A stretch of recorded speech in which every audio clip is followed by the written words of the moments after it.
The LRO was launched in 2009 with a reported project price tag of $500 million. It was originally scheduled to be a one-year mission with the potential to extend for a few more years. But we are told the LRO continues to orbit our moon now 8 years later, as NASA keeps extending its mission to study the moon and the Earth. NASA tells us the LRO experiences 12 Earth rises every day. But since it's focused mainly on the lunar surface, sending us pictures like these, there are only a few shots of the Earth we've been given from the LRO. It's these few Earth pictures we've received that we're going to analyze today using the tools we walked through in our Image Forensics series intro video. So, let's begin.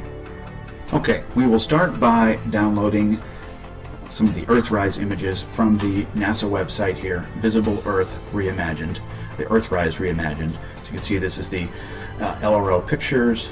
There's three we're going to download here. The first one is a JPEG, a compressed JPEG, it looks like, image of the Earth from the camera just coming over the moon there. The Earth is rising, so I'm just going to create a folder here on my desktop and download these three images. The second one looks like a full-size JPEG, so it's much larger. It takes a little bit longer to do an analysis on this one, but we're going to download that one as well. And then the third image we're going to download is a combination. So there's kind of a left camera and a right camera that the LRO has, and then those were combined. And the third picture there has been reprocessed, or some special processing has been done. But I want you to notice, first of all, as we look at these images, we'll do the three images first. As you can see in all of these, there's this hill or mountain in the background here at the edge of the horizon. First thing we're going to do is adjust the gamma brightness. Immediately you're going to see the three boxes show up for all of these images. This is indication of copy and paste, not something from JPEG compression at all. This appears that they're just pasting these images and doing a little bit of trickery there. When we bring in the large JPEG image and do the same thing, you can still see the mountain or hill there, and we adjust the gamma brightness, and we can see kind of close up there this box around the Earth and some other copy and paste potential, editing manipulations here of the photo. So if we pull in the third image here, which is the JPEG that's been compressed, and we lighten it up, you can see now that, first of all, that hill is totally removed on the left side, which is interesting. Wonder why they would do that. And then secondly, you can see the JPEG compression there, the little colored dots around it. But look at the healing tool, evidence of a healing tool brush used here to start try to remove that box, but they didn't even finish the job, which is very interesting. More on these images later in the series, and more on the boxes that are showing up around these images. These will make sense later when we go to and talk a little bit about what the box is and why it's there. The next thing we're going to do is we're going to be using Photoscape again to use a adjustment for the backlighting, and we can also do this instead of just using the gamma controls. We can just continue to lighten up the background, and what we're looking for here is anybody that's done any photography at any length will know that as you lighten up a picture, lighten up especially the background or any dark areas of it, you should see noise, what's called noise, something that photographers have to worry about all the time. So what we're looking here is for evidence that as we lighten up the photo, that the space or the blackness of this photo, the background, should also lighten up, and we should see noise appearing. So what we're doing here is we're using the backlight function of Photoscape to brighten up the image to see if we can get any indications of noise. NASA tells us that the cameras on the LRO have noise reduction technology, which they try to explain away the fact that there's no noise in the photos. However, the argument doesn't hold any water for the simple fact that we should see noise reduction over the moon surface and over pictures of the Earth at the same time, but we don't. It lights up just like a normal photo does, and doesn't at the same rate that it would, or that space or the blackness would. Also want to point out, as we lighten these images up, notice how the shadows also stay completely black. Those also should lighten up as you adjust the levels of the photo. And we'll demonstrate that by pulling in some real raw images, ones that I've personally taken with my own camera or cameras, and you can see what that would look like if the photo is real. This is what we should experience. So I'm going to start by pulling in some shot here of the moon that I took with my P900, and as you can see, as I start to brighten this up, look what happens to the blackness around the photo. You can go in there and adjust the backlighting, the gamma brightness again, looking for evidence of the noise. And as you can see, there is a ton of it, which is quite different than what we saw from the LRO images that we received. Here's another way to do it, is to pull in a picture with shadows. So this is just a picture I took when I was at Lake Tahoe.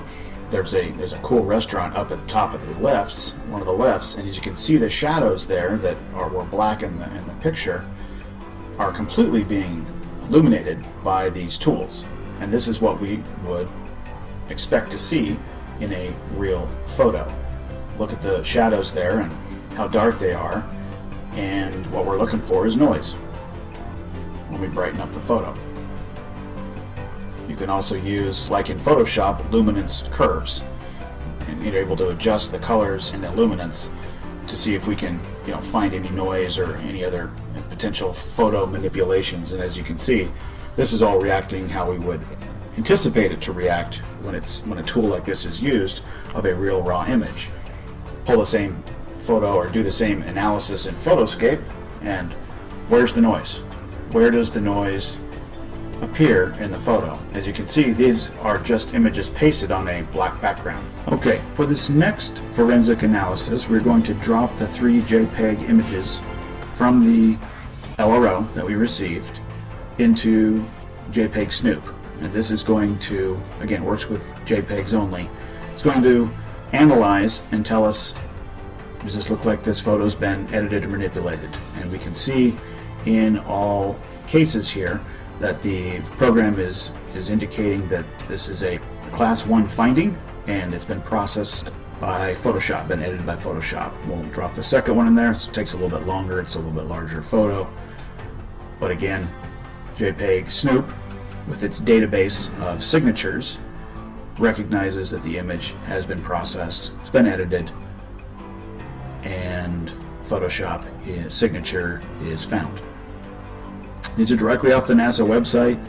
These are supposedly real pictures, but boxes around them, not seeing any noise, and now seeing evidence that they've been photoshopped.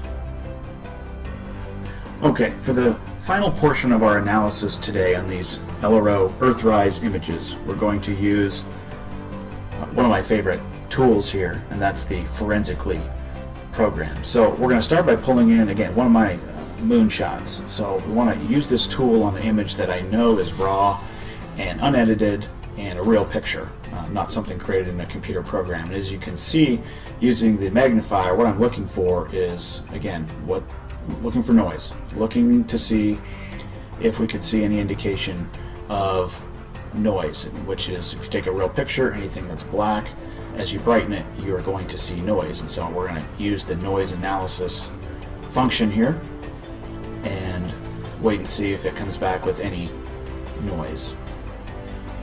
And as you can see, it's completely covered. So obviously, anybody that, again, done any photography, knows anything about photography, you're worried about noise as you illuminate the image, and with any illumination you can see the noise is popping up and it's covering the photo. We can try this with another photo. Again, I've got some other pictures here that I've taken personally. One that I would like to use is taken from the Space Needle at night, and as you can see, a ton of black sky here. No stars showing because obviously I'm focused on the city and all the lights. We do our noise analysis. Let's look at what the sky does and any other shadowing parts of the image, and let's see what the noise analysis comes back with. And as you can see, completely full of noise, all the shadows, all the black sky, anything that was dark. When you do the noise analysis, you're coming up with a lot of noise, as you would expect. So now if we go in and pull in some of our downloaded LRO images, do our noise analysis, where is the noise? This is obviously an image pasted onto a black background. That's not space. Look at the shadows as well, don't even lighten up.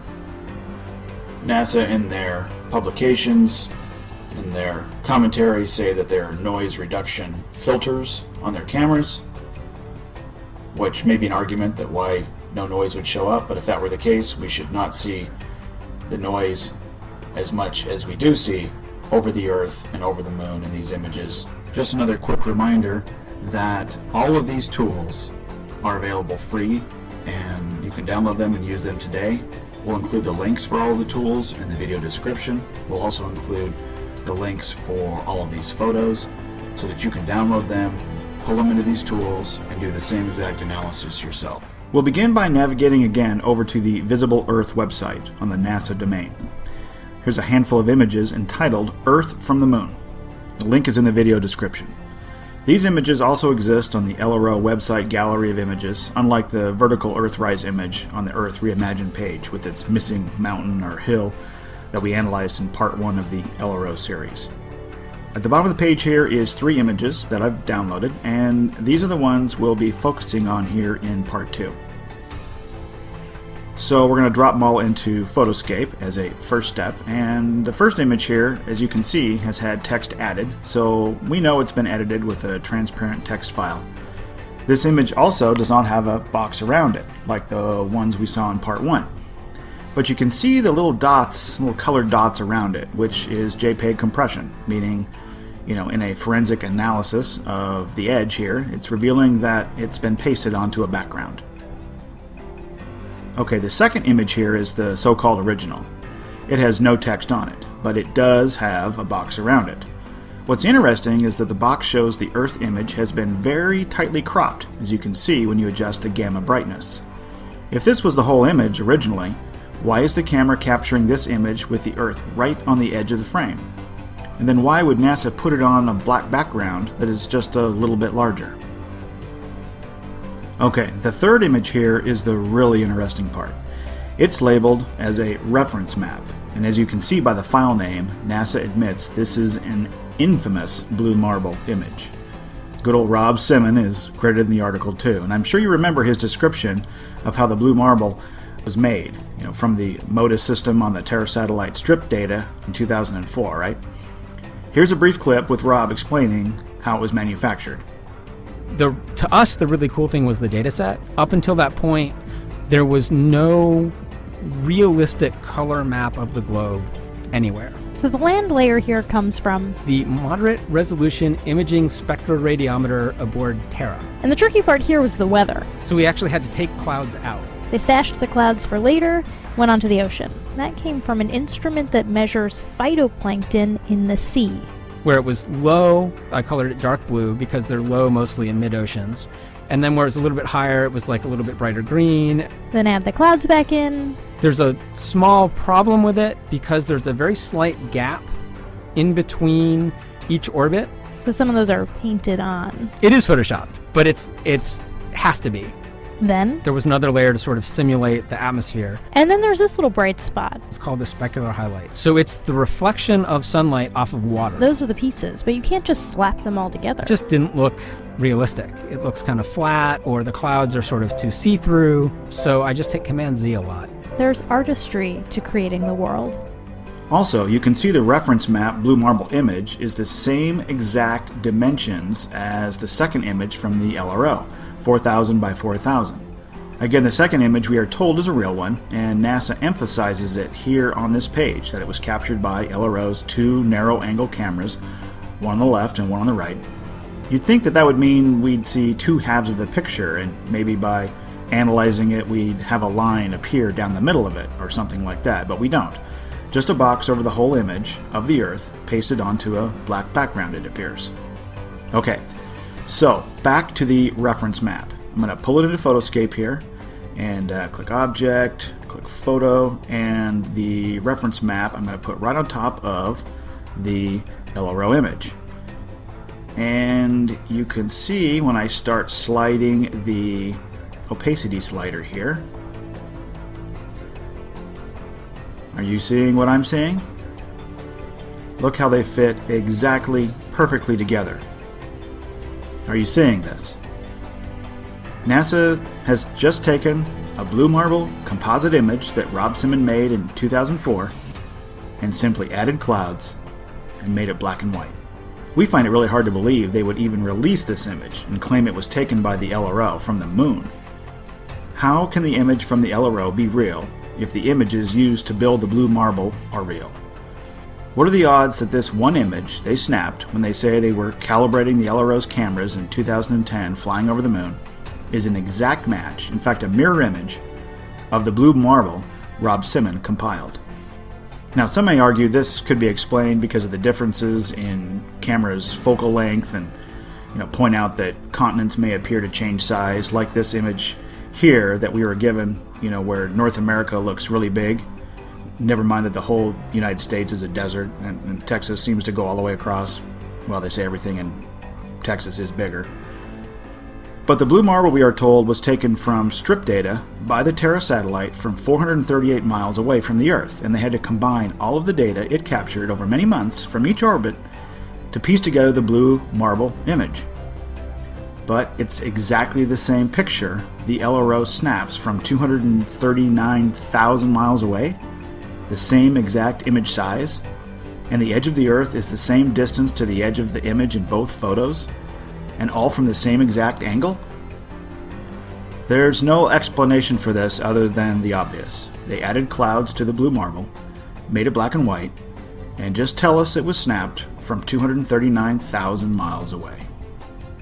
Okay, so if we go back to the NASA website here and click this blue box at the top right, you will get the same story about the LRO Earth from the Moon image, and you can see the dates that NASA acquired this image, 2010, June, and the date they acquired the reference map, June 2004. So almost exactly 6 years apart, from 230-something thousand miles difference, and they fit perfectly together.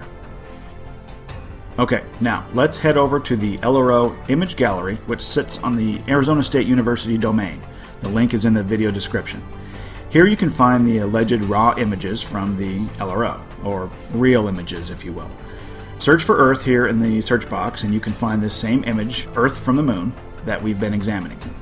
So here it is, June 12th, 2010, but this is a PNG file.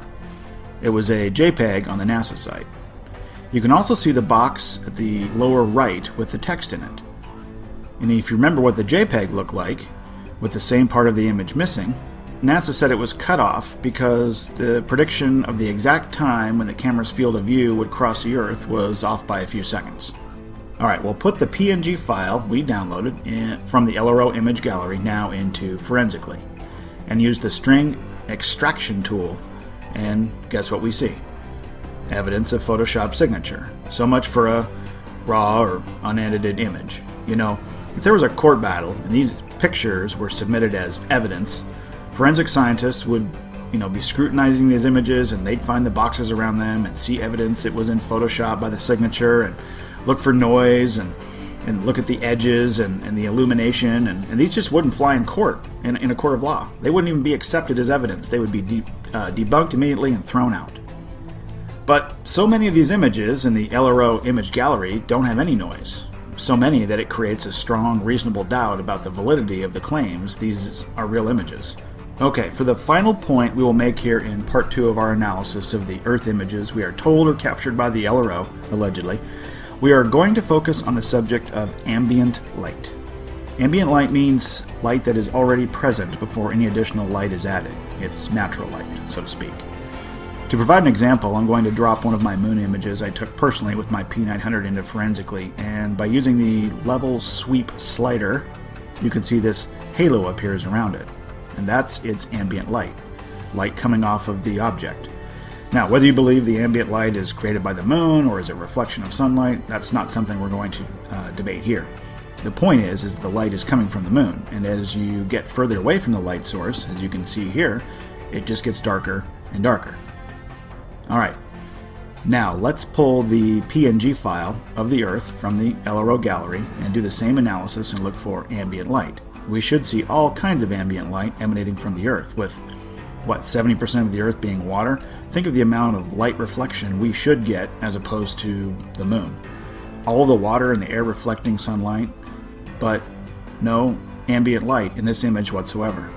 it should have an even bigger and more prominent glow around it than the moon. So even with no box around it, that tells us this was still a copy and a paste job onto a black background. And then the string extraction tells us it was indeed photoshopped. Yep, so here we have another fake image. Did you know that NASA has released pictures of the sun and it has no ambient light around it too? Are you serious? Check it out for yourself. Before we dive in, however, let's review what real images look like using Forensically, the free web-based tool online that you can pull any image into and use various functions to analyze and look for evidence of manipulation and editing. The link for Forensically can be found in the video description.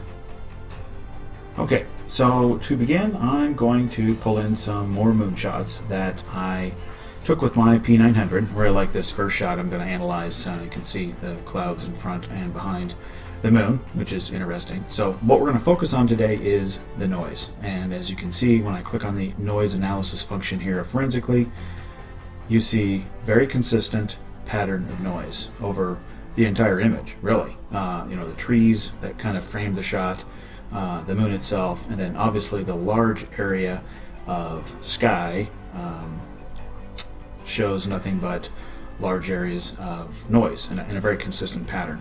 You can also sometimes use the error level analysis tool like I'm doing here to just see if there's any anomalies, looking for something that might have been pasted into the image or something like that. And as you can see, the colors here are pretty consistent, and as I crank the JPEG quality down, I'm looking for evidence of manipulation of the image, looking for anything that might appear to be out of the ordinary, and not finding anything. And that's because this is a raw image straight from my camera, the Coolpix P900, and I just dragged it right onto my computer. Alright, the next image is a full moon shot that I took sometime later, and we're going to start by doing a noise analysis, which in Forensically is really just a few clicks of the mouse. You pull the photo in, go right to the noise analysis. This image was quite large, so it takes a few seconds for it to load up. And as you can see, when I apply the noise function and slide the opacity slider up there, you can see a very consistent pattern around the object and over the object of noise. And then again, going to the error level analysis tool, looking for evidence of any copy and pasting. Does this look like that this was pasted over a black background with all the noise? Wouldn't appear so. And then as I crank down the JPEG quality, actually you start to see the cool ambient light that the moon is giving off here. Some very consistent patterns around it, what we'd expect to see from a real raw image. Alright? Okay. From here, let's dive into images that I downloaded directly from the LRO gallery. Link will be in the description.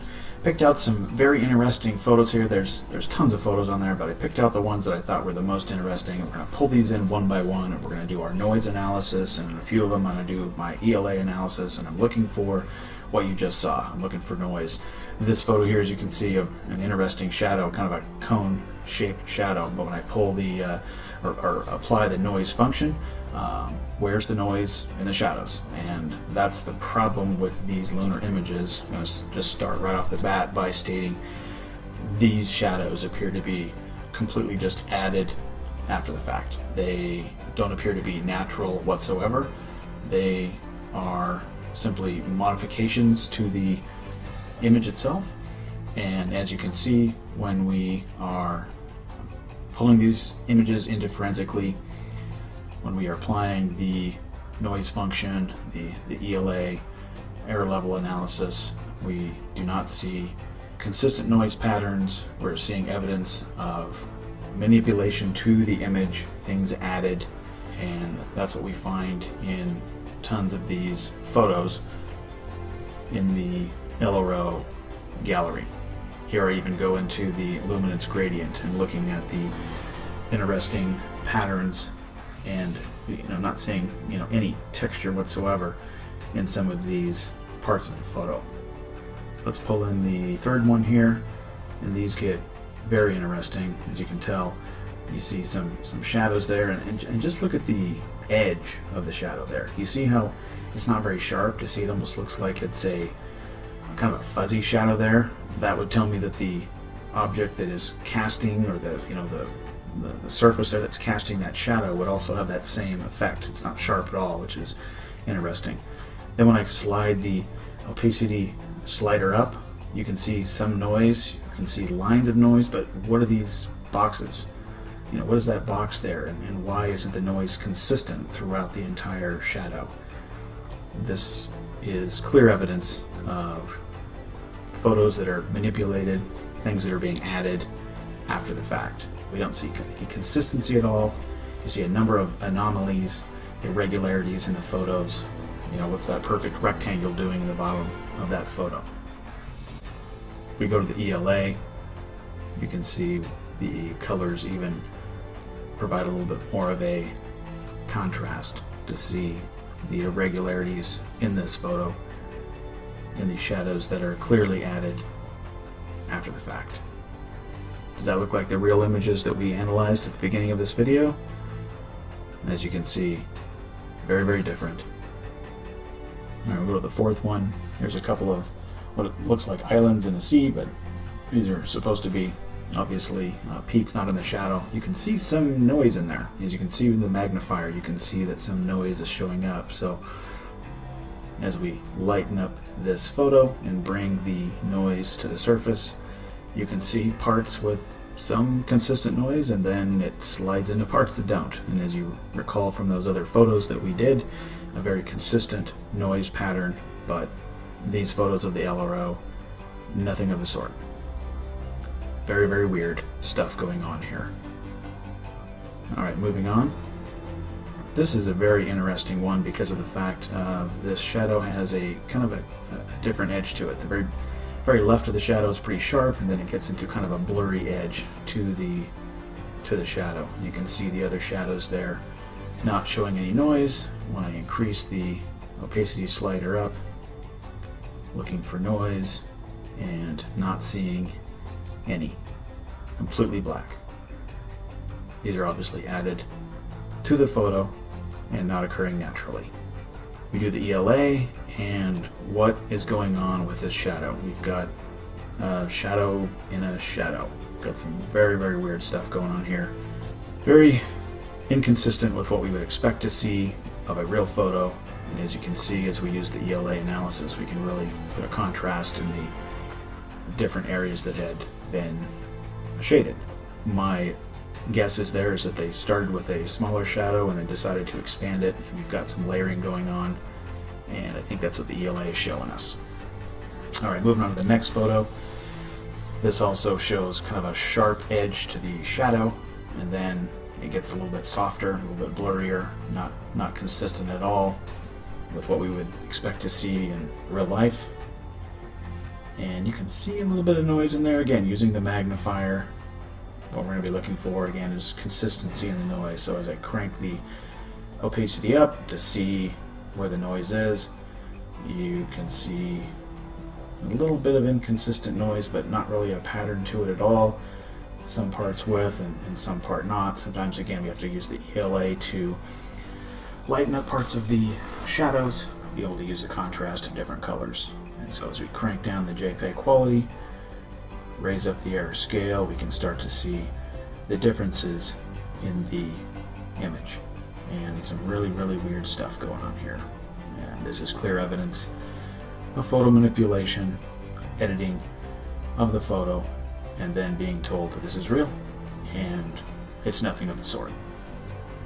Alright, the next one we're going to pull up is this one here. Again, we're just looking at these shadows, looking for noise, looking for any inconsistencies. You can see by the number of these photos, there's, as I mentioned in part 2, enough photos here with these anomalies, lack of noise, inconsistent noise. You know, what's this? You've got noise just kind of in the middle of it, but the outline of the shadow doesn't have any noise. Very, very weird stuff here. Enough photos in the gallery here.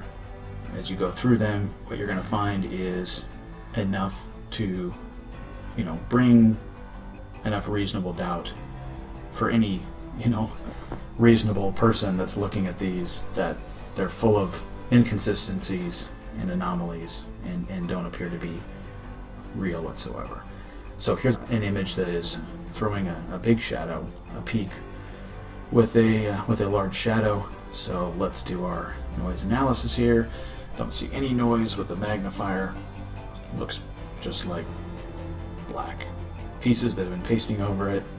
But when we raise the opacity slider up, we can see that there is some noise. Now it's not consistent as we would expect to see, but you can see that there is noise. However, you can see that the edges of the shadows don't have any noise.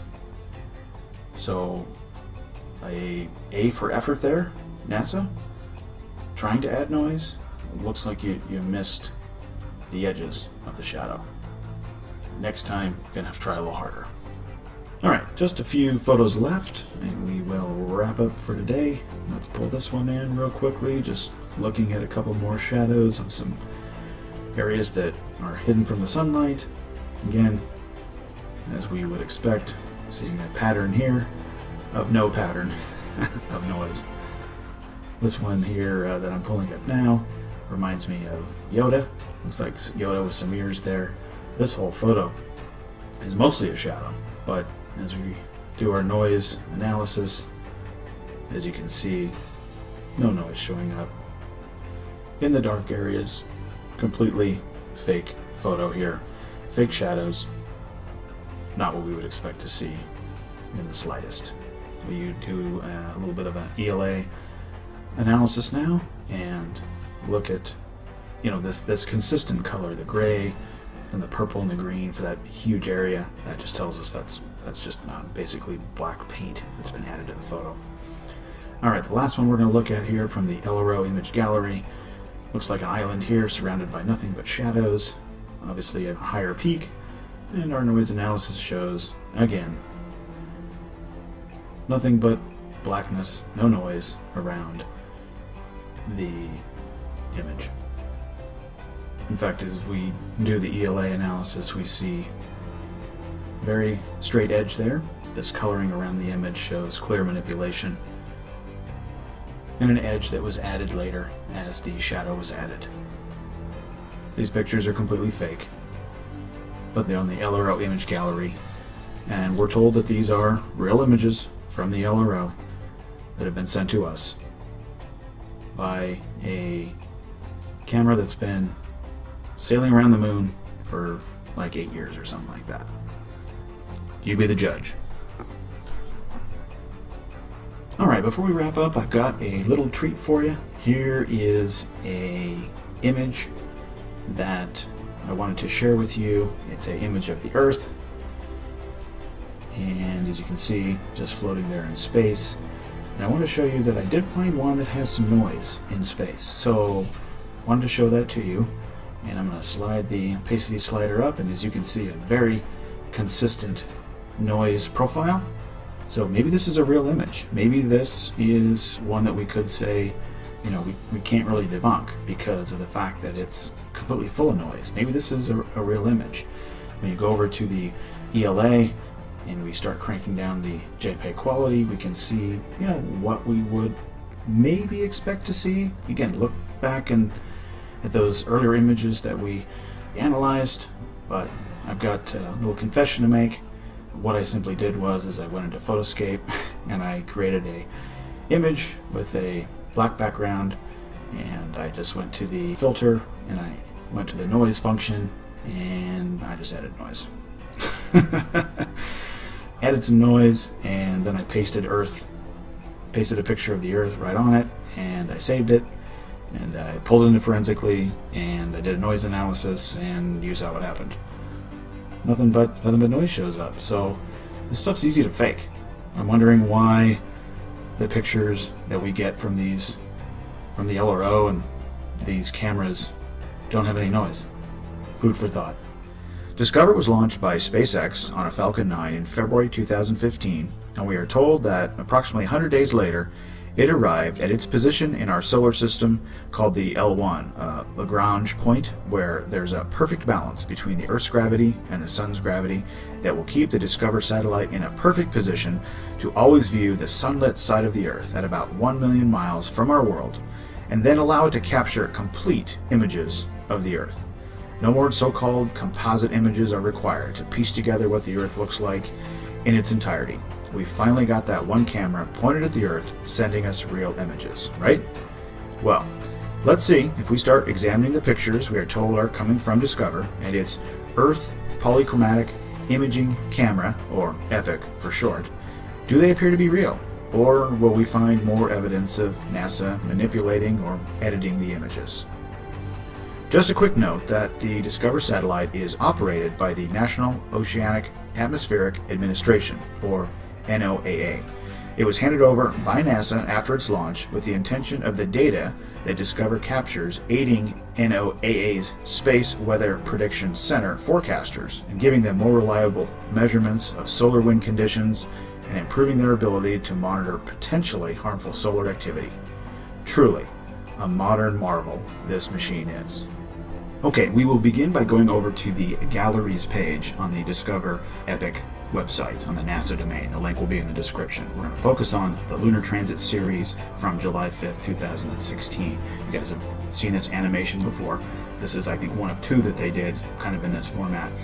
So if you view the images link, as you can see here, you can see all 15 of the images that the Discover satellite provided us. And I took the liberty of already downloading all of those here. And the point I wanted to make is just simply that I want to be dragging these photos in and go ahead and adjust the gamma brightness. And what I wanted you to see is that all of these images have a box around them, and it's also tilted. So you can drag any of these in and you'll find that every single one of them has a box around it and is tilted. I'm trying to try one more just to show that. And there you have it. Okay, now if we go back to the main page, really cool feature of this site is that you can go and pick the date that you want to see the images from. So I'm going to just scroll back here to July 5th in 2016, and you will see that there are 15 images. So we'll just click on one random one here. This is the 5th one in the series. Let's see, let's go ahead and just put number 5 in front of that, and then let's just pick another one out. How about number 13? Let's download that. And I'm not going to do all of these, but you can go ahead and do that yourself. Let's go ahead and just see if we pull these into Photoscape, we have the same effect. And adjust gamma brightness, and as you can see. Alright, so we've got some consistency there. They all have a box around them. They're all tilted. The other one that I downloaded was 13 here. And there you have it.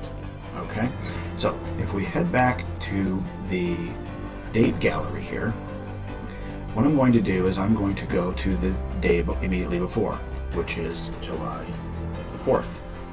Okay, so I'm then going to go to the very last image, and this says that there were 12 of them. Okay, so I'm going to go to the 12th image, which is right here, showing 1 of 12. Alright, there's the 12th one. So this is the last image that we received from the EPIC camera before that lunar transit day. Okay, so I'm going to call this day before and 12, and I'm going to pull this into Photoscape. There's the day before, and I'm going to adjust my gamma brightness, and nothing, no box, no ambient light, no noise, no nothing. Interesting. Alright, let's try the day after. That would be the July the 6th. And I'll take the first image. There's 30 pictures the day after, so this is the first image. I'm going to download that and save it. We'll call this day after, and that was the first one. And let's go over to Photoscape. Day after. Pull it in. Adjust the gamma brightness. No box, no tilt, no ambient light, and no noise, no nothing.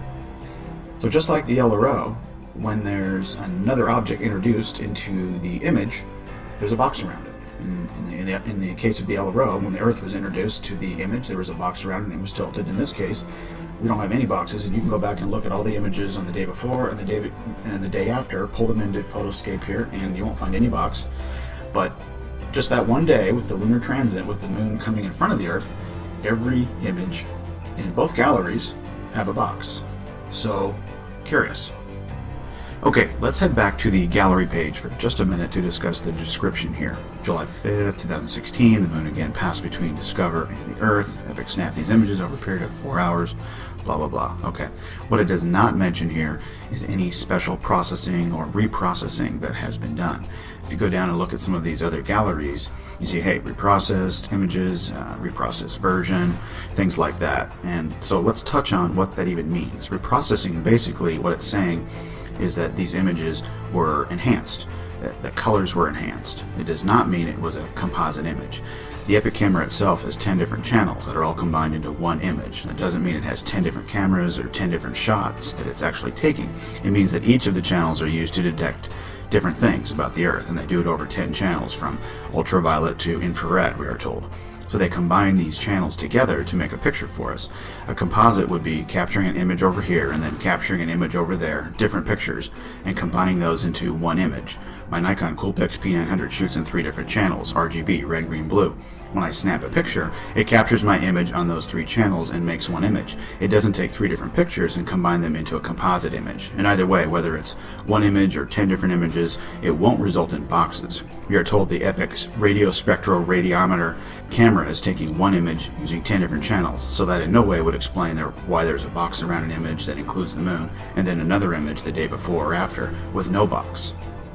Okay, we are going to head back to the images from the gallery, and we're going to use forensically, and we're going to do a noise analysis. And this is going to be really interesting. So we'll take one of the images, hit noise analysis, and what you're going to see is you're going to see that there's noise, which is interesting because of the fact that it's just in this box. So what is going on here is this has been added because of the fact, look at the area around the box, it's completely black. You know, that's the black background. So if anything, we've got a copy and paste confirmed here that the images are being pasted onto a black background. Let's just open up another one quickly and take a look and see if we get the same thing. Do a noise analysis, and again, different noise this time. Now we've got some different colors, which is very interesting. You see some weird edges around the box there. So clearly this is a copy and paste job onto a black background, and the noise looks like it may have been added, and here's why. If we go back to one of the images that was not during the lunar transit, and we do our noise analysis, this was I think the day before, there's no noise around the image of the Earth. So, conclusion, there's only one conclusion here. They are pasting the Earth on a black box, which we kind of thought that anyway, but this really confirms it, because now we're only seeing noise when there's a image of the moon, and it's only on this day. We'll do it again. Here's the day after. Again, look, no noise around the Earth. So there's only noise when the moon is present around the Earth, but no noise when it's not. Very, very strange, very inconsistent, totally an anomaly. And we'll just pull up another random image just to be sure. Let's see here. Let's go back to December 6th. That sounds good. Let's just save this image. We'll pick a random one here. Looks like image 6 of 12. We'll save it to the computer. Let's see, I'm going to call it December 6, 2016. We'll save that. Go back to forensically, and let's open it up and see if there's any noise in space. And again, nothing. So you can go through and look at all these images and see that there's no noise except for when the moon appears.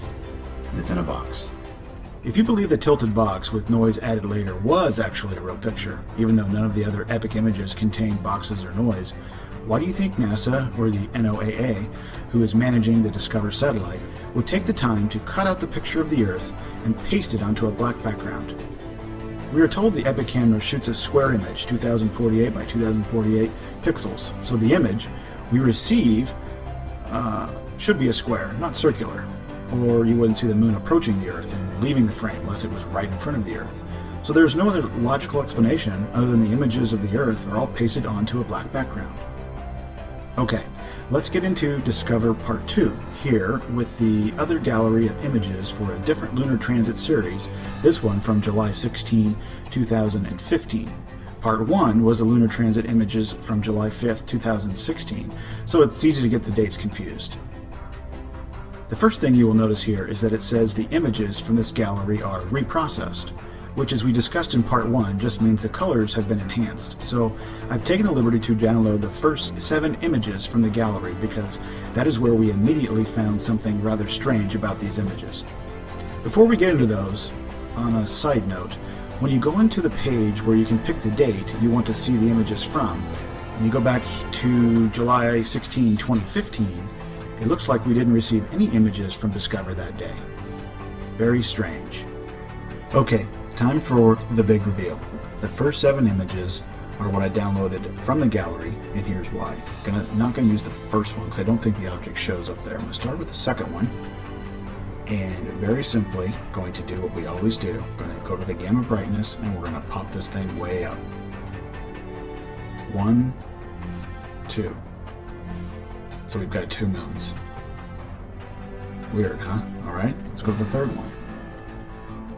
Here's the third image. Fourth one.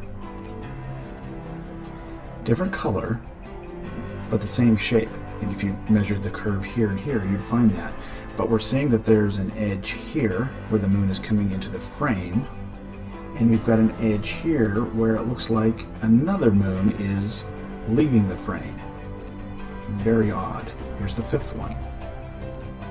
Same curve, different color. There's an edge here and an edge here. So there's maybe 2 boxes now. Let's go to the sixth one. And now this second moon is leaving the frame. And the moon that we're supposed to see is fully in the frame now. And then the 7th one, there you go. The second moon is totally left.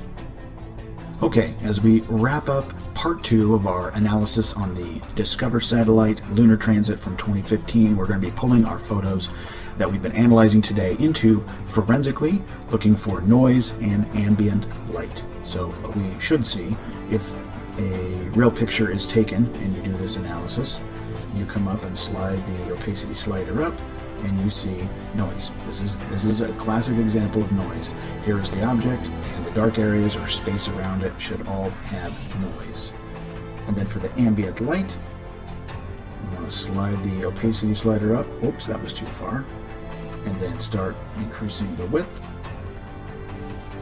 And we can see this ambient light showing up around the object. You see how it gets there. It's light as it's real close to the object, and then gets darker and darker as you go away from it. And you can adjust that and really make that ambient light show up. And that's what we would expect to see if an object is throwing light at us, or that's the source of the light. Whether you believe, again, the moon is producing its own light, or whether you think it's reflecting, either way, we should be seeing, if light is coming from the object, we should be seeing ambient light. So, very simply, let's go back to our images from the lunar transit.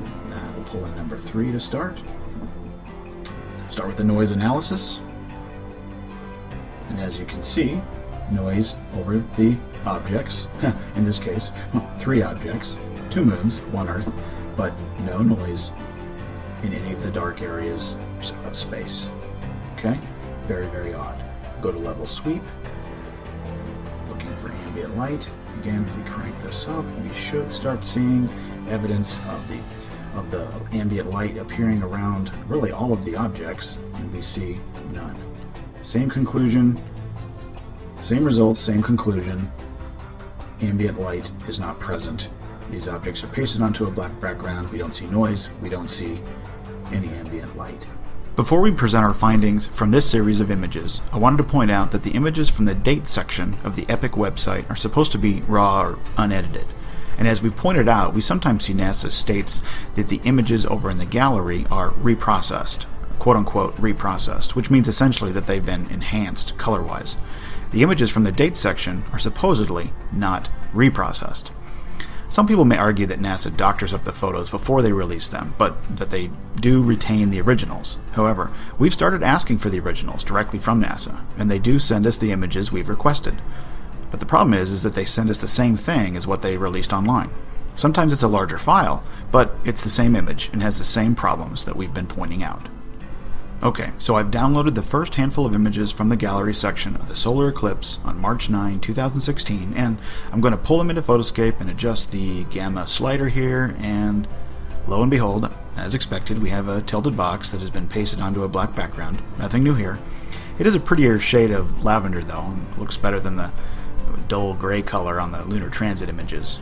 It's interesting that the color of the box is different than what we've reviewed previously. Now if we go over to forensically here and pull the same image in and then apply the noise analysis, we see just the box and the Earth that have noise, but the rest of quote-unquote space is noise-free. This is consistent with one of the lunar transit series, but not the other. Okay, now we're going to go back to the Epic website and go to the date section, and let's put in March 9th, 2016. And as you can see, the images are here as well. Strange that one of the Lunar Transit series had the same images in the date portion of the site, but the other Lunar Transit series did not. So we're just going to download one and then pull it into Photoscape and adjust the gamma, and as you can see, no box. It apparently has been removed, or as we discussed previously, they take the time to cut out the image of the Earth and paste it onto an image of black paint. Some of the LRO images show they attempted to even remove the box, but it looks like that maybe now they're just cutting and pasting. You can check the rest of the images on this date and you will see that they are all consistent with this one. So, the so-called pre-processed images have no box, but the images on the gallery page all have a box, even though they do not say they were reprocessed. There's also no noise around the Earth in the date section, but in the gallery, there is noise around the Earth. So, which are edited and which ones aren't? One set has to be, since they're different. Maybe they all are. If that's the case, my question remains, what's the scientific value of anything that has been changed or manipulated? If you may recall, when we were examining the LRO images, any picture that contained the Earth had a neat little box around it. And we mentioned that would come into play later in the series, right? So, here we go. If you watched episodes 1 through 3, you'll remember this NASA website called Earthrise Reimagined. The link is in the video description again. What I want to point your attention to is the date the Earthrise image was captured by the LRO, which, just as a reminder, is a satellite we are told has been orbiting the moon for the last 8 years, and although the LRO experiences 12 Earth rises daily, this is only one of a handful of images it has ever captured of the Earth. Okay, as you can see, the date was October 12th, 2015. Now, let's head over to the Discover website where the Epic images are published for the general public, and we're going to navigate to that same date. October 12th, 2015. We are shown 20 images from the Epic camera that day, and if we scroll through to the 11th image, it may start to look very familiar. Just as a reminder, we are told the Discover satellite that captured these images is approximately 1 million miles away and is locked into a perfect location in space where the Sun's and Earth's gravity keep it positioned perfectly to always capture sun-lit images of the Earth. So, we take these two images, the LRO shot on the left and the Epic shot on the right, lay them side by side, and what? They are identical. At first thought, maybe not a big deal, right? But to achieve this, the two satellites would have to capture these shots at exactly the same time. Notice the clouds are the same, and from the same line of sight in space, and do it all from different orbits and different focal lengths, like 760,000 miles apart. If we take the Epic image and tilt it like they did for the LRO image, and lay them side by side on the LRO image, you will notice both images have the same distances from the continents to the edges of the Earth, and the distance from the Earth to the edge of the frame on the left and the right are the same too. These shots being the same are impossible. And what are the odds that out of the few images the LRO captured of the full Earth over the last 8 years, that one of them was taken at the exact moment in time as the epic shot? Furthermore, think about this. The LRO image was captured from allegedly 239,000 miles away, and it is showing the Earth as being completely lit by the sun, right? That means the sun, and the Discover satellite being locked into its position directly between the sun and the Earth, was capturing images that day from 1,000,000 miles away. Both were directly behind the moon and the LRO at this point in time. Directly behind. If that were the case, why doesn't the moon appear in any images from Discover that day, October 12th, 2015? We should have another set of lunar transit images like the ones we analyzed in episodes 4 and 5. I think you guys are getting the picture now. There's only one logical conclusion if you compare both stories NASA is telling us here. The Earthrise image from the Lunar Reconnaissance Orbiter was taken from the Discover series of images from that day, and a fake surface of the moon was added. We proved that in episode 3. Colors slightly changed and published as if it were real.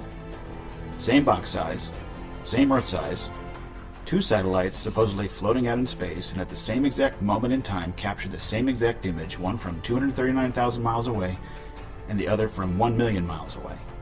And the moon is nowhere to be found? Check out the image here again, with the moon having circled its way around to be between the sun and the Earth. Where's the moon? To illustrate this point further, here are images from timeanddate.com showing the position of the sun and moon during the Lunar Transit series from July 5th, 2016, and then compare that to what the epic image showed.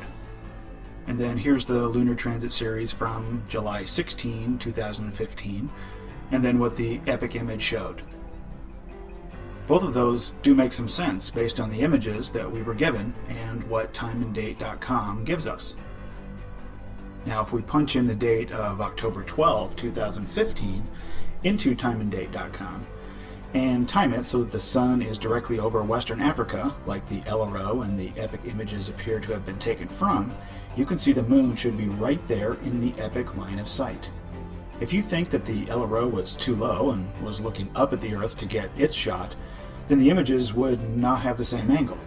Because the images from the 2 satellites are identical, both cameras would have to be around the equatorial plane, which means that the moon would have to be in the field of view of Discover.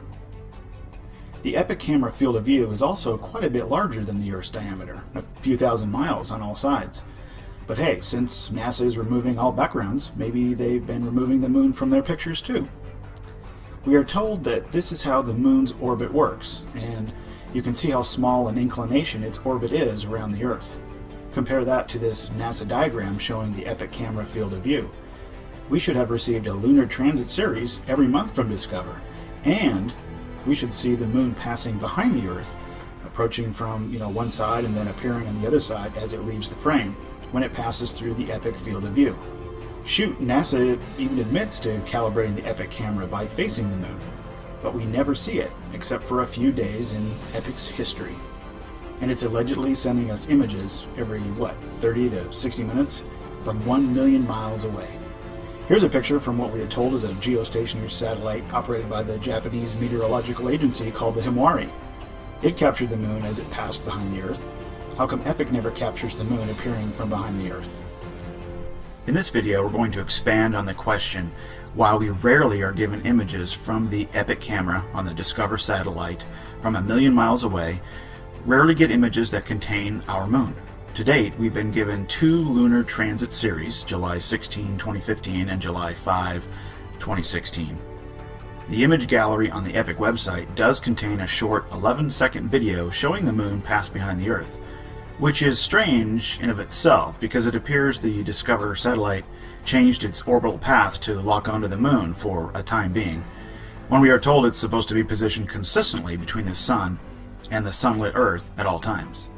You do realize the Discover satellite would have to drastically speed up or slow down in order to get this series of images, right? Now, NASA didn't provide us a date of this video other than to say it was captured in 2015. And they also don't provide the original images as of the production of this video. We've asked them to provide the dates of this lunar occultation, and so far they have not responded. But the overarching question remains: how come we don't see the moon every 14 days in the images that we are presented from Discover? I mean, here's a diagram made for kids, in fact, on the NASA website, showing the moon's orbit. If this is truly how it works, and we understand the Epic camera may not capture it most days as it orbits the Earth, but we should see the moon at least every 13 to 15 days as it either passes in front or behind the Earth. But we've only been shown it twice in, 2.5 years? It would undoubtedly have to be in Discover's field of view every 14 days or so. Well, as we've thoroughly shown so far in the Faking Space series, the backgrounds are fake. So maybe NASA is removing the moon twice a month from the images that we are shown. Extremely odd. It will be very interesting to see what NASA releases with the August 21st solar eclipse. What do you think? Will we see the moon, or won't we? Will it be removed from the images by NASA, or will it fail to be in the frame altogether, even though we should see it every 14 days or so anyways? It's worthy of note that the last time NASA highlighted or played up a solar eclipse on the Epic website galleries, it was the March 9, 2016 solar eclipse, which we saw a shadow but no moon. So what do you think is going to happen on August 21st, even though we should have seen the moon on March 9th? You know, Archer Sage contacted NASA asking them for all the raw and unedited images from the Epic camera. On the earthdata.nasa.gov website, you must create an account, go through an approval process in order to even make a request to receive these raw or unedited images. And Archer went through the process, was approved, and was given links to FTP sites to download the images from. But guess what? They were no different than what was presented online. The images from the July 5, 2016 Lunar Transit series with its tilted box pasted onto a black background are claimed to be raw and unedited images by NASA. The July 16, 2015 Lunar Transit series with its images that don't even exist on the timeline according to NASA, they have no box, no noise, no ambient light, and, a bonus, they have 2 moons. Those are all the same ones that Archer was sent from his request to receive the raw and unedited images. So for those of you who claim the images that you download or can download off of the NASA website, and you claim that they aren't the raw or unedited versions, but that NASA keeps all of those for themselves and just presents the processed or reprocessed images to the general public, then why, when we request the raw and unedited files, does NASA send us links to images on FTP sites that are no different and have all the same anomalies and inconsistencies? Yeah, we smell a rat too. If you'll recall from our mid-season finale, episode 7, we provided some pretty compelling evidence that the image of the Earth was taken from the Epic camera. If you haven't seen that episode yet, go back and check it out, as the remainder of this video will drive a nail in the coffin of any idea that the LRO captured this image. Okay, we'll start by heading over to the LROC site that sits on the Arizona State University domain again. The links for all of the sites we're covering in this video will be available in the description, along with all of the forensic tools that we use, which are free to download and use. The entry is called Looking Over the Limb, and you'll see the familiar image there, which we are told was taken October 12th, 2015. Now, the reason we're navigating to this site versus the NASA Visible Earth website is because this page gives us the unique image IDs, which are here in the image caption. So I've zoomed in so you can see what they read, and that's WAC and a set of numbers and letters. WAC stands for Wide Angle Camera, and then the NAC, or Narrow Angle Camera, and LR at the end of the numbers and letter sequence we assume stands for left and right, since we're told that there is a left and right camera on the LRO. We're going to take these numbers and copy and paste them into this other page we've not shown in any prior videos, but that also sits on the ASU domain. The link is in the description. Okay, we will copy the wide-angle camera numbers and letter sequence here and paste it into the product ID and select all and unfiltered and hit search. And it takes a little bit of time. As you can see that there's something like 4,400,000 something items. So once it does come up, you're going to see that there's 2 images. And there they are. Wide angle camera with the date, October 12, 2015. So we will click and we get a very, very thin image. You have to zoom in and check this out. And that's really about as far as you can zoom in. So we're going to have to download these images and have a closer look because we can't get any closer in this viewer. But you can see the strip data there. We're going to download it with this link here. This is about 7.5 megabytes. We'll hit the back button and download the other one.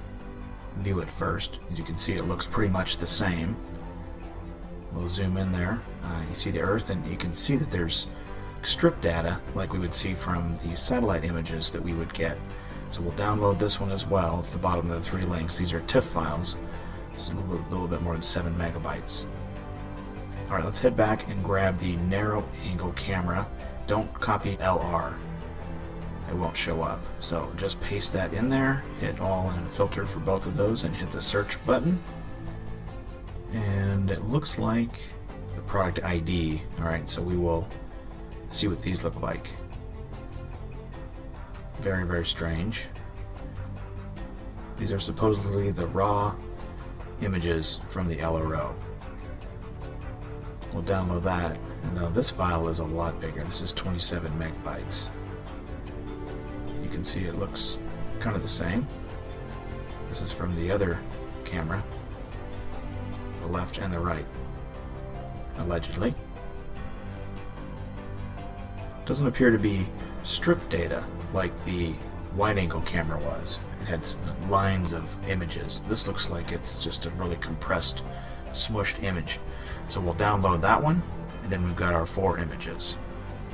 Okay, now that we have the images downloaded, I noticed after downloading that the file names are the same. Even though we got 2 links or images for each of those product IDs, the file names were the same. So the computer just copied them again and put a little parentheses and 1 after them. So it doesn't look like we have a left and a right shot or image. Looks like it just is one file.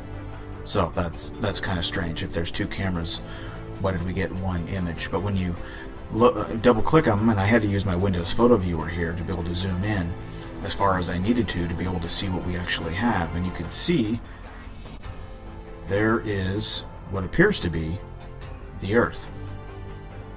Pretty pixelated. That's not what I remember seeing from the final image.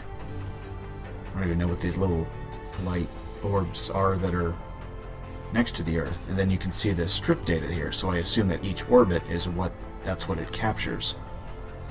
I believe it said that the LRO, in my earlier readings, that the LRO captures 12 Earth rises a day. So this must be many, many, many, many days of images in this one single file.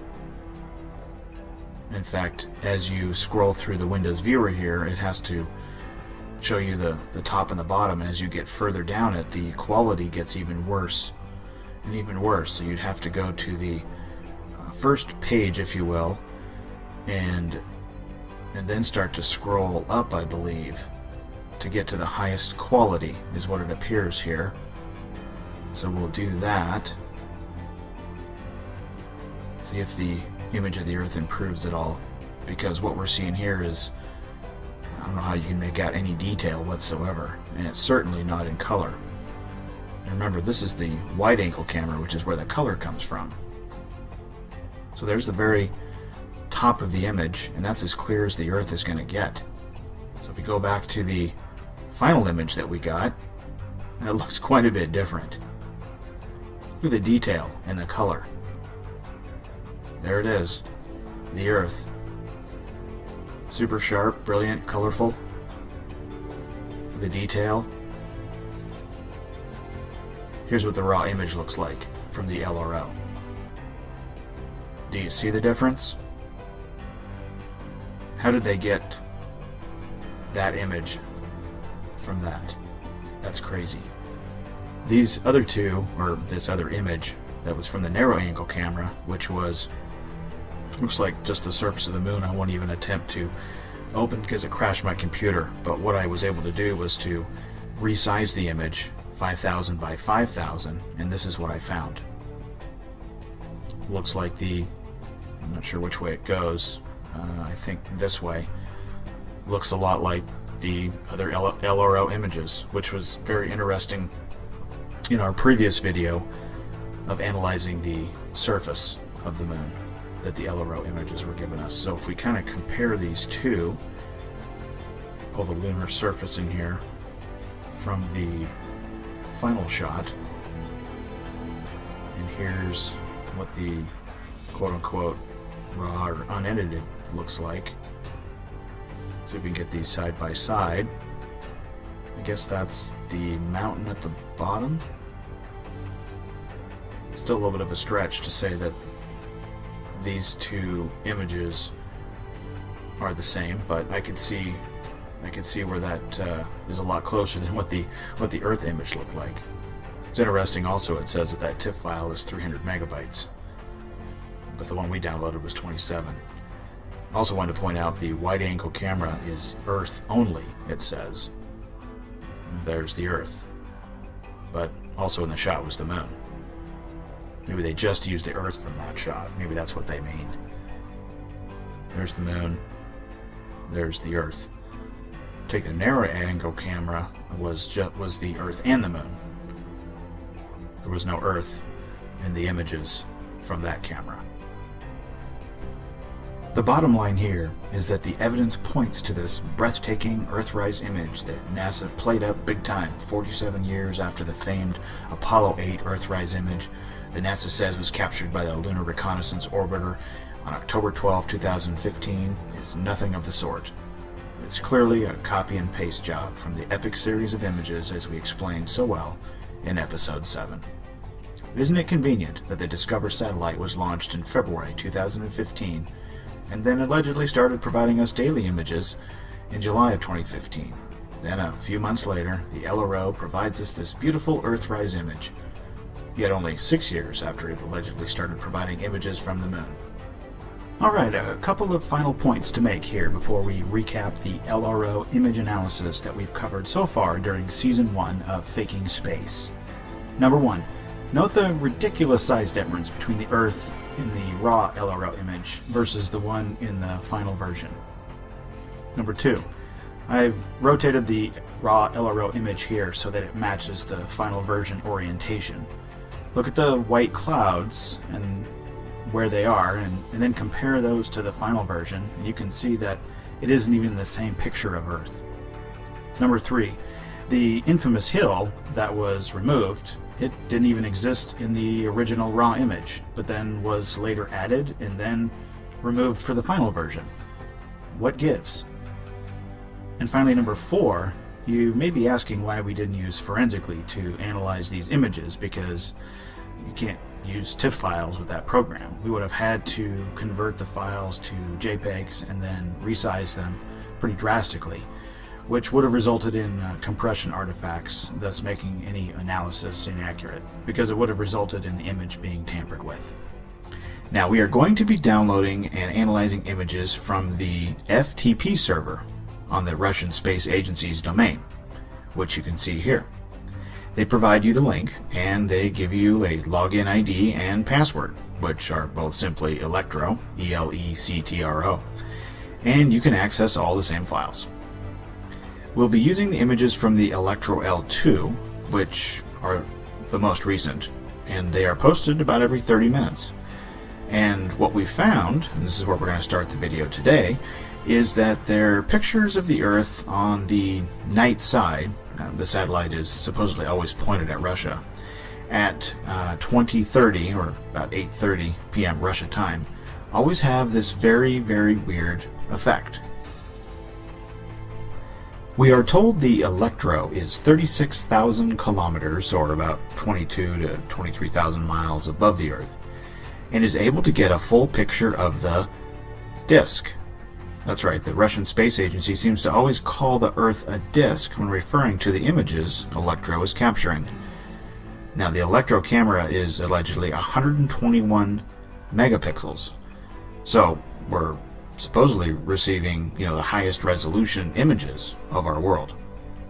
At least the Russians didn't spare any expense and put a decent camera on board a satellite, compared to the 4 megapixel Epic camera on the Discover satellite, right? And the Electro is allegedly 98% closer to the Earth than Discover, and can get a full picture of the disk? What gives, NASA? But I digress. Alright, so here is how we will find these images. We're going to go to this site, which is where the FTP server link is, and shows you the login. I've already logged in, so it's going to remember me, but if you're doing this for the first time, remember that it's Electro is the login ID, and the password is Electro. So you should be able to get in very easily. Alright, it takes a little bit for each of these pages to load when you click on a link, but what you're going to see when we first get in there, there's the Electro L1 and the Electro L2. So we're going to go ahead and use the link for the Electro L2, and we're going to go to 2017. Just going to grab the latest images that we can as of the recording of this video. So we're going to go to August. And we want the night pictures, so we're going to go to the 17th, because as of right now it's morning on the 18th, so won't have that effect. And we're going to go down to 2030, which is military time, Russia time. Okay, when this first loads, you're going to see in every one of these times these RGB files. You're going to see a larger one, 2+ megabytes, and then a small one. So I'm going to be using the smaller ones just for the simple fact that they're easier to use in the program like Photoscape. But when we click on the image, you can see this dividing line, this line right down the middle of the disk, which is very weird because we see that in almost all of these days at this exact time. So we're going to go ahead and save this to my hard drive here, and I'll show you what happens, at least on my computer here, when I download the larger file and then try to use it in Photoscape. Even without any sort of changing of brightness or backlighting or anything of that nature, you can already see this very strange dividing line, and it happens every day, it seems, at this time of day. Very, very odd. So we'll save this one as well. The file name is original on that. We'll bring these right into Photoscape, which you guys have seen before. Looks like the original is still downloading. So let's just go ahead and pull in the smaller of the two. And the best way to see this is really just to increase the backlighting. And you can see this thing pop out. Look at that dividing line. Very, very strange. Curious if anybody has an explanation. Look for an explanation online, and I haven't been able to find one. Alright, so let's go back and grab a different day. So I'll just grab the day earlier at the same exact time, so you can see that this wasn't just something unusual or unique that happened on August 17th. Let's just go back to August 16th, and you can do this on your own. Pick a random day, go to about this time, 2030, and you won't really even have to make any changes to the photo, increase the backlighting or anything of that nature. Here we're going to download again the RGB, which is the combination of all the different channels, and you can see it there without even downloading it and putting it into Photoscape.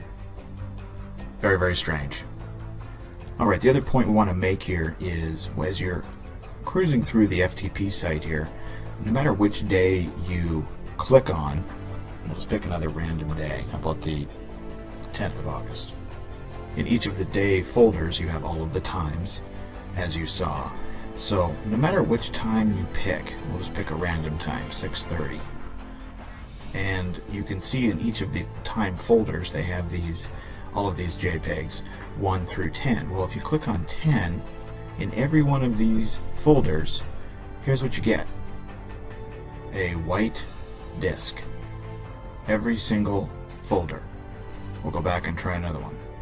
That was at, I believe, 6:30. We'll go to 18:30. What is this all about? Click on the 10. A white disk.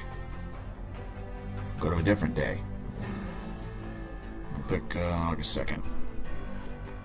Kind of belaboring the point here, but I wanted to show you how weird this is. We'll go and pick an early one. Early in the day. The 10th JPEG. Drum roll, please. A white disk. What's that all about?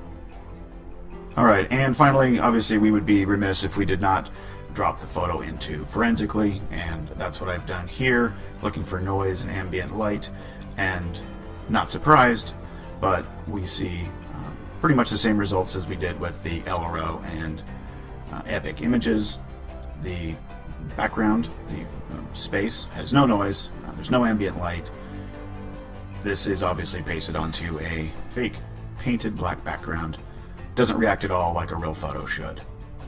Alright, and one additional note, if you put the image into JPEG Snoop, what you're going to see is a signature match for the Sony CyberShot camera, which is very interesting because I want you to make a mental note of that, because this is going to come up later in our forensic image analysis series with images from other sources.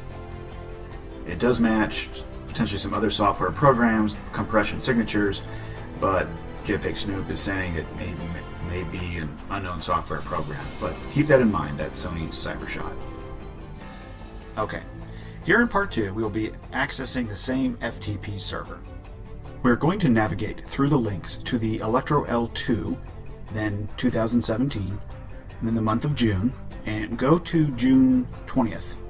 We're going to look at the time of 2030 and pull up the quote-unquote original JPEG, and what you'll see here is a very weird anomaly, this fluorescent green line.